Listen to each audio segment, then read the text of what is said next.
দফা কর্মসূচির প্রথম দিন বিক্ষোভ সমাবেশ পরবর্তী বিক্ষোভ মিছিল।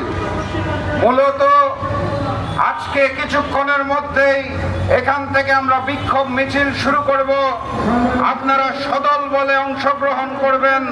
তার পূর্বে আমি দীর্ঘ বক্তব্য রাখবো না, সংক্ষেপে কিছু কথা বলতে চাই।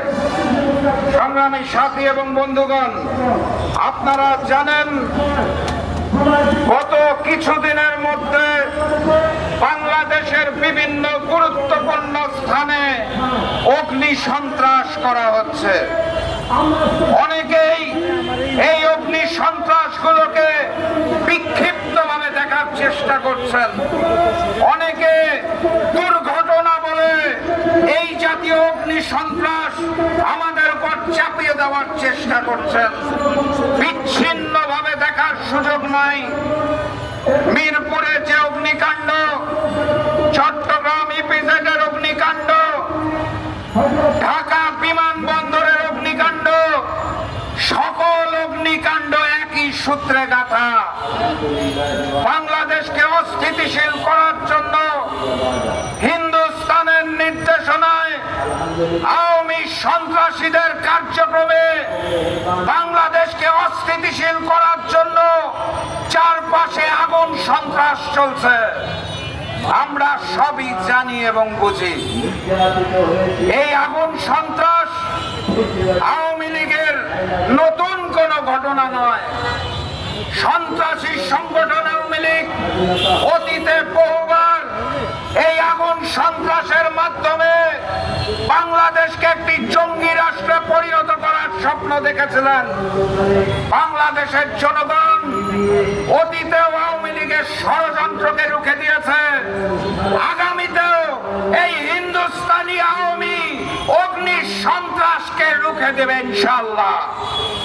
সংগ্রামী সাথী এবং বন্ধুগণ, আগামী জাতীয় নির্বাচনকে কেন্দ্র করে ওই হিন্দুস্তানের দিল্লিতে বসে ফ্যাসিস্ট শেখ হাসিনা ভারতীয় রয়ের পরিকল্পনায় বাংলাদেশের বিভিন্ন জায়গায় নতুন নতুন ষড়যন্ত্র এবং নীল নকশা করছেন।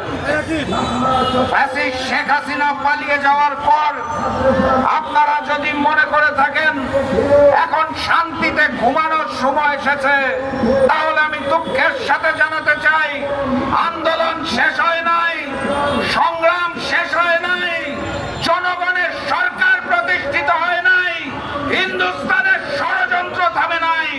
সকল ষড়যন্ত্রকে কাঁধে কাঁধ মিলিয়ে রুখে দিতে হবে ইনশাআল্লাহ। সম্মানিত উপস্থিতি, আমরা দেখতে পাচ্ছি 5ই আগস্টের পরেও আমাদেরকে বিভিন্ন দাবি দাওয়া নিয়ে রাজপথে এসে দাঁড়াতে হচ্ছে। আমরা বুঝতে পারি নাই অগাস্ট মাসের 5 তারিখের পরেও আন্দোলন সংগ্রাম দাবি দাওয়া নিয়ে রাজপথে আসতে হবে। আমরা ভেবেছিলাম অন্তর্বর্তী সরকার আমাদেরকে এমন একটা শান্তিপূর্ণ অবস্থান সৃষ্টি করে দেবে যেখানে জাতীয় নির্বাচনের মাধ্যমে জনগণের সরকার প্রতিষ্ঠিত হবে। কিন্তু বাধ্য হয়ে রাজপথে নেমে এসে দাঁড়াতে হচ্ছে, দাবি দাওয়া জানাতে হচ্ছে। এটা আমরা স্বপ্নেও কল্পনা করি নাই। অন্তর্বর্তী সরকারের একটি গণতান্ত্রিক বাংলাদেশ গঠন করার জন্য ফেব্রুয়ারি মাসে যে নির্বাচন আয়োজন করার কথা, সেই নির্বাচনের পরিবেশ যদি সৃষ্টি না হয় তাহলে আরো একটি প্রহসনের নির্বাচন মঞ্চস্থ হবে।